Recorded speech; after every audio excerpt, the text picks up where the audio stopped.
The warrior before Islam, in the heart of Makkah, a man walked with a fearless step, his eyes sharp like an eagle, his shoulders wide like a warrior trained by the deserts. He was known not only by his strength, but by his loyalty, courage, and unmatched skill in archery. His name was Hamza, the uncle of Prophet Muhammad. Sayyid al-Hamza was born into the noble clan of Banu Hashim, raised among leaders, poets, and warriors.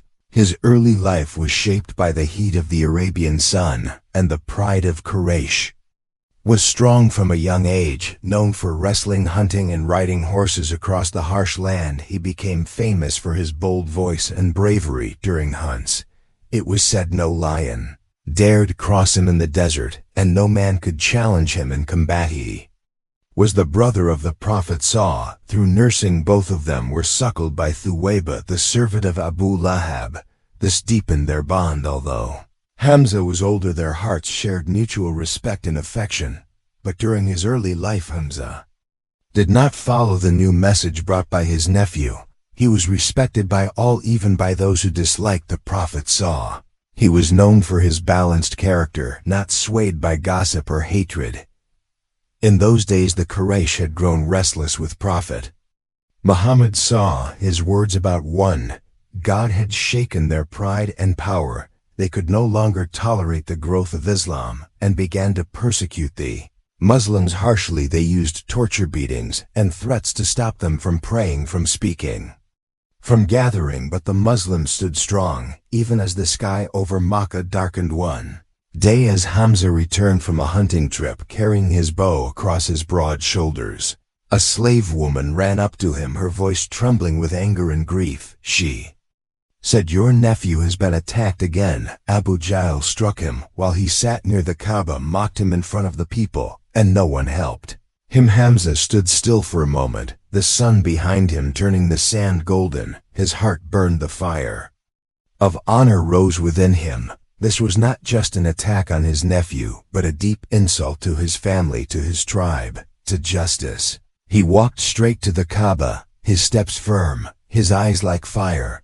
There sat Abu Jahl, proud among his followers. Before anyone could speak, Hamza lifted his bow and struck him across the head. The sound echoed in the air. Blood ran down Abu Jahl's face. The crowd gasped in silence. Hamza shouted, "I follow the religion of Muhammad. Say what you will, but I now stand with him. I believe in his message and in his Lord. If you have the courage, face me now." Abu Jahl, stunned by both the blow and the words, dared not respond. His men looked away. None could challenge Hamza. That day something changed in Makkah. The streets whispered the name of Hamza, not as the hunter of lions, but as the protector of truth. Hamza Rayo returned home, his heart still pounding. He had made a declaration, not in private, but in the heart of the city, in front of the enemies of Islam. His soul was restless, not out of fear, but because of the weight of his decision. He sought out Prophet Muhammad Saw and said, "O nephew,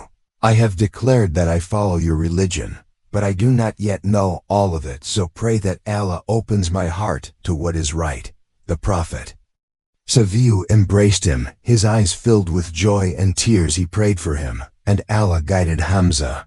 His heart began to soften, not in weakness, but in faith. He learned about prayer, about the mercy of Allah, about the day of judgment, and the purpose of life. The Muslims welcomed him with hope. They had gained not only a strong believer, but a warrior, a shield in a time when they were few and weak.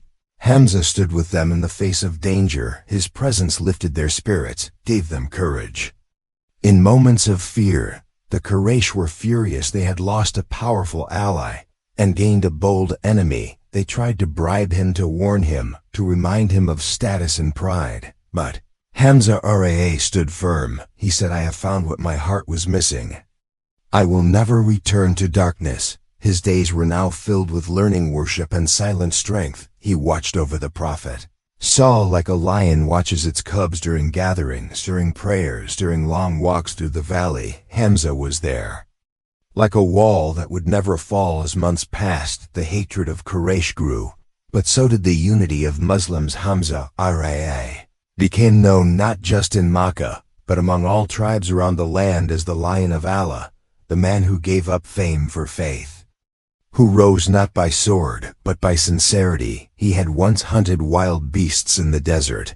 Now he stood guard over the believers, over truth, over a mission that would one day change the world. But greater trials were still to come. The winds of war were rising, and the Lion of Allah would soon show the world what it truly meant to be brave. Becoming the Lion of Allah, the days in Mecca had grown darker for the believers. The Quraysh tightened their grip through threats, exile, and brutal punishment. But something had changed in the hearts of the Muslims. Ever since Hamza joined them, their spirits rose high because they knew someone now stood between them and the spears of their enemies. Hamza was not just a man of strength, he was a man of heart. He had lived a life of pride before Islam, but now his pride was in the truth, in standing shoulder to shoulder with the weak and the oppressed. He attended every gathering with the Prophet, saw his presence calming those around him like a mountain that never moved. At night, he would stand in prayer, learning the verses of the Quran slowly from the lips of the Prophet. The words entered his soul, shaking everything he thought he once knew. He was learning that true strength came not from weapons or titles, but from submission to the one who created all things. Quraysh began to fear Hamza more than ever. He was once one of them, a respected warrior. Now he had turned into their greatest obstacle. When they planned something against the Prophet, it was Hamza who stood in the way. When they insulted the faith, he silenced them with his words, and when they raised their hands, he raised his sword. Muslims now had a protector, not in secret, but in public, and this disturbed the Quraysh leaders. One day they called a secret meeting where the likes of Abu Sufyan, Abu Lahab, and others gathered around a fire to discuss how to weaken the believers. They whispered about bribes and alliances, but the shadow of Hamza stood over every plan they made. Hamza continued to train not for war, but to stay strong for what might come. He would ride out into the desert with young companions, teaching them archery, horse riding, and discipline, but also reminding them of patience and faith. He was not just a warrior anymore. He had become a mentor, a guardian, a servant of Islam. One morning, word spread quickly that the Quraysh were planning to kill the Prophet. In his home that night, when Hamza's heard it, his blood turned cold. He rushed through the narrow streets, his footsteps echoing against the stone walls, and when he reached the Prophet, he found him calm and in prayer as always. Hamza stood outside that house the entire night, watching the shadows, the rooftops, every sound, his hand on the hilt of his sword, daring anyone to come close. No one came, but that night marked a new beginning. Hamza knew now that Islam would not survive without sacrifice, and that he had to be ready to give everything he had. Not long after this, the migration to Medina began, slowly in secret. The believers left behind their homes and their wealth to build a new life, a life where they could live free and worship their Lord without fear. Hamza was one of the last to leave, staying behind to protect the Prophet until it was safe. When he finally reached Medina, the city welcomed him like a hero, but Hamza remained humble. He helped in building the masjid, carried bricks with his own hands, worked under the sun with the rest of the Muslims. He would sleep on simple ground, eat simple food, and keep a soft smile. Even in hardship in Medina, he grew close with the Ansar, the helpers of Islam, and taught them what he knew about strength, not just of body, but of character. He trained with them, prepared them for the battles that might come, and reminded them that victory only came through obedience to Allah. Then came the call that would change history. The Quraysh had sent a caravan led by Abu Sufyan, filled with wealth and guarded by soldiers. It was heading back from Syria, and the Muslims planned to intercept it, not to steal, but to reclaim what had been taken from them. The Prophet called upon his companions to prepare for this mission. Hamza was among the first to respond. He polished his sword, wrapped his armor, and tied his turban. His eyes burned not with revenge, but with purpose. He was ready to fight, not for land, not for pride, but to defend what was true. As the Muslims gathered for what would Become the Battle of Badr. Hamza moved among them, offering words of courage, his voice steady like a commander, his heart firm like a believer. Before leaving, he sat alone in the desert, looking up at the stars, whispering, "O Allah, if I fall in battle, let it be in your cause, and not for anything else." He knew this would not be like the tribal battles of old. This would be between truth and falsehood, between faith and arrogance, between the oppressed and the oppressors. He was no longer just the uncle of the Prophet Saw. He was now the shield of Islam, the lion of Allah, ready to roar in the face of tyranny. As Prophet Saw, the army moved toward Badr. Every step echoed with the sound of destiny, and Hamza's aura walked among the ranks, a symbol of fear for the Quraysh and a symbol of hope for the believers. But neither side knew yet how deeply his sword would cut, or how loudly his roar would shake the battlefield. Ahead, Battle of Badr and his heroism. The sun rose over the valley of Badr, its golden light falling on a small army of believers, their hearts firm, their faces calm, their weapons few, but their faith unshaken. Among them stood Hamza, tall and proud, his eyes focused on the horizon, his sword at his side, not for show but ready to strike for the sake of Allah. The Quraysh army was many times larger and heavily armed. They had come with pride, drums of war beating through the desert dust they wanted to crush the Muslims in one blow. But what they did not understand was that the strength of the Muslims came not from their numbers, but from their hearts, and in those hearts, Hamza stood as a blazing fire. Before the main battle began, as was the custom of the Arabs, 3 warriors from each side stepped forward to fight in single combat. From the Quraysh came Utbah, Shayba, and Walid, all known for their skill and strength. They called for challengers, and the Muslims sent forward 3 young men from the Ansar, but the Quraysh refused, saying, "We want our equals from the Quraysh." Prophet Saw then called upon 3 of the bravest men from among his companions. Hamza Aliyah and Ubaidah Hamza stepped forward without hesitation, his eyes locked onto Shayba, a seasoned fighter known across Arabia. The 2 men faced each other in the silence of early battle, each step slow, each breath measured. Then, without warning, Hamza moved like lightning, his sword cutting through the air. The clash was loud and fierce, but within moments he had brought Shayba to the ground, his strike clean, his posture steady. He looked toward the sky and whispered a quiet praise to his Lord. Aliyah defeated Walid, while Ubaidah was wounded in the fight with Utbah, but with the help of his brothers, the enemy was struck down, and the 3 Muslim champions returned victorious, their swords dripping, their spirits lifted. The army cheered, but Hamza said nothing, his eyes still watched the field, knowing this was just the beginning. As the battle erupted, the air filled with dust and cries of war, Hamza became a force no one could stop. He moved to the battlefield like a lion through the jungle, his sword flashing, his voice roaring every time he struck. He shouted words of truth and remembrance, his face showed no fear, only purpose.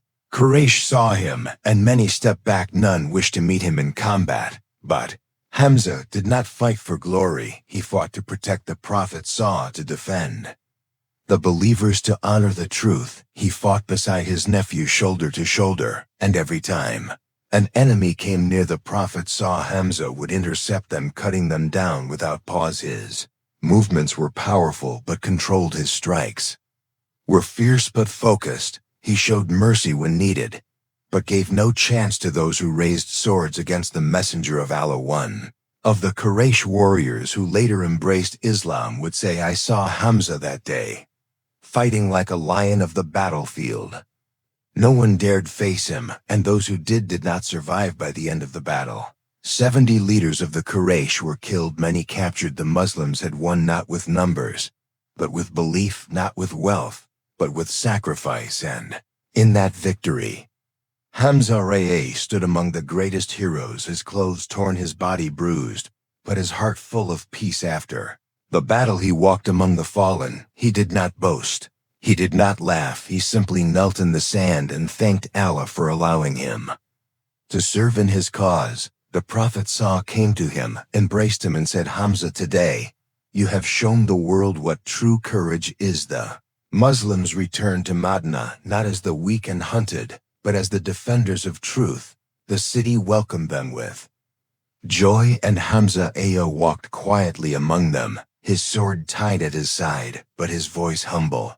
He was called the Lion of Allah by both friends and enemies, not because he was fierce, but because he fought for justice for the weak and for the word of Allah. But while the Muslims rejoiced, the Quraysh burned with rage. They mourned their losses and swore revenge, and among them was a woman who carried the deepest hatred, Hind, the wife of Abu Sufyan. She had lost her father, her uncle, and her brother in the Battle of Badr, and she blamed one man above all, Hamza. She went to a slave named Washi, a man known for his deadly skill with a spear. She promised him freedom and gold if he would kill Hamza in the next battle. Washi agreed, not out of hate, but for the reward. He began training, watching Hamza from afar, learning his movements, his walk, his presence. He prepared not to fight him face to face, but to strike from a distance like a shadow. Back in Medina, Hamza continued to live simply. He trained the young, he helped build the community, he joined the prayers and fasts, and always stood beside the Prophet. In every gathering, his love for his nephew had grown into deep faith, and his faith had become the center of his life. But the signs of war were returning. The Quraysh were gathering again, this time to attack Medina, and the Muslims prepared to defend their city. The Prophet consulted with his companions. Some advised to stay inside the city and fight from defense. Others wanted to face the Quraysh outside. Hamza was among those who believed they should go out and meet the enemy with strength and courage. Decision was made. They would march to the mountain of Uhud to meet the enemy head-on, and once again Hamza shouted. His armor sharpened his sword and whispered his prayers, knowing that the coming battle would test more than just swords. It would test hearts. As the sun set on the eve of battle, he stood on a hill overlooking the land of Uhud. The wind gentle on his face, his heart steady. He had fought in many battles, but something about this one felt different. Perhaps it was the silence of the stars, or the weight in the air. He did not know that a spear had already been prepared for him, a spear guided not by courage, but by a promise of freedom, and behind it stood a man hiding in the shadows, waiting for the right moment to strike the ultimate sacrifice. At Uhud, early morning light touched the slopes of Mount Uhud, painting the rocks in shades of gold and gray. The Muslim army stood ready, lined up near the mountain with the Prophet at its center. Their hearts were firm, but their numbers were small, barely over 700 warriors, while the Quraysh approached with more than 3,000 men, armed with pride, anger, and thirst for revenge. Among the believers stood Hamza, his face calm, his eyes bright with courage. He tightened the grip on his sword and looked toward the horizon, not out of fear, but with deep reflection. He'd already faced death and come back stronger. This time he was ready, not just for battle, but for martyrdom. The Prophet gave instructions. He placed 50 archers on a small hill behind the army. He told them clearly, "Do not leave your position, no matter what happens. Even if you see us winning, do not move your post." The archers nodded and promised to them. Hamza stood in the front lines where the fiercest fighting would occur, the place where warriors met face to face, where swords clashed and shields broke. He looked over at the Prophet and gave a small nod, a silent sign of trust and love, as the Quraysh army marched forward, their armor shining under the sun. A silence spread across the field. Then a cry echoed, and the Battle of Uhud began. Hamza moved like thunder across the battlefield, his sword flashing, his voice roaring verses of truth. He struck down enemy after enemy with precision and power, every movement filled with purpose. He became a wave of courage breaking through lines of pride. He was not just fighting, he was protecting. Every step he took was for the sake of Allah, for the safety of the Prophet, for the future of Islam. But far away behind a rock, a pair of eyes watched.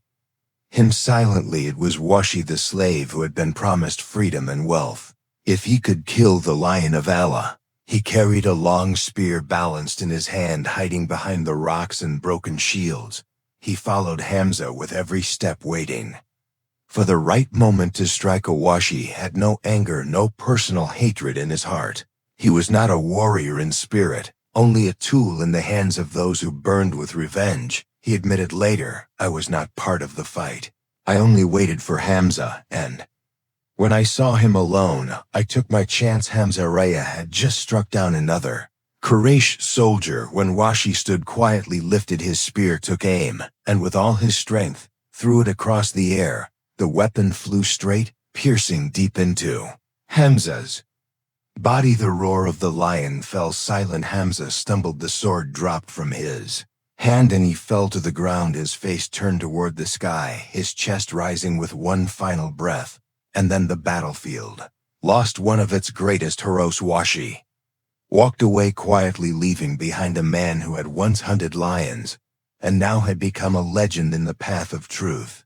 The battle continued. The Quraysh fled at first, but when the Muslim archers left their post, thinking victory was near, the enemy turned back and attacked from behind. Chaos spread, and the Muslims were caught between two forces. Even the Prophet was injured, his face wounded, his tooth broken. The news spread that he had been killed, but he was alive, protected by a small group of companions who fought with everything they had. After the battle ended, the Muslims searched the field for the fallen. They walked among the dead, calling out names, tears falling with each step. When the Prophet found Hamza, he stood silently by his body, the ground around him soaked in blood and sorrow. His chest had been torn, his body mutilated by Hind, who had come after the battle seeking revenge for her loved ones. She cut his ears, his nose, and even tried to take out his liver. In a twisted act of hate, the Prophet fell to his knees beside Hamza. His eyes filled with grief. He looked at his uncle, the man who had stood by him, who had fought for him, who had loved him like a brother, and he began to weep, not only for the pain and loss, but for the loyalty, for the faith, and for the deep bond they had shared. He said, "Never before have I felt pain like this, and never again will I stand beside a man like Hamza. He is the master of all martyrs. He is the Lion of Allah and his messenger." They brought the body of Hamza to be buried, but the Prophet ordered that he be left in the field of Uhud, to be buried where he had fallen among the martyrs. They dug his grave beside another fallen companion and wrapped his body in a simple cloth. They had no shroud large enough to cover his entire body, so they covered his head and placed grass over his feet. As the people of Medina wept for their fallen, the Prophet stood among them and said, "Whenever you greet the martyrs, greet Hamza, for he is the most honored among them." Years passed, but the memory of Hamza never faded. The children of Medina would grow up hearing stories of his bravery, his strength, and his faith. In every gathering where courage was praised, his name was mentioned. In every battle after Uhud, his roar echoed in the hearts of the believers. Washi later came to the Prophet after embracing Islam. He stood ashamed and afraid, but the Prophet forgave him, though he said, "Do not appear before me often, for I still see Hamza in your face." Such was the deep pain he carried for the uncle he had loved so dearly. Hamza had died, but his legacy had just begun. He had lived as a warrior, died as a martyr, and risen as a symbol of sacrifice and loyalty. His story would be told for generations, not just as the uncle of the Prophet but as the man who stood when others feared, as the heart that beat with courage, as the sword that struck for justice. Had once walked the streets of Makkah strong and proud, but he left this world lying in the dust of Uhud, covered not in gold, but in blood, honored not by men, but by the angels above. And so the Lion of Allah rests not in silence, but in glory, his name etched in the hearts of all who believe, his footsteps followed by those who seek truth, and his roar forever alive in the echoes of history.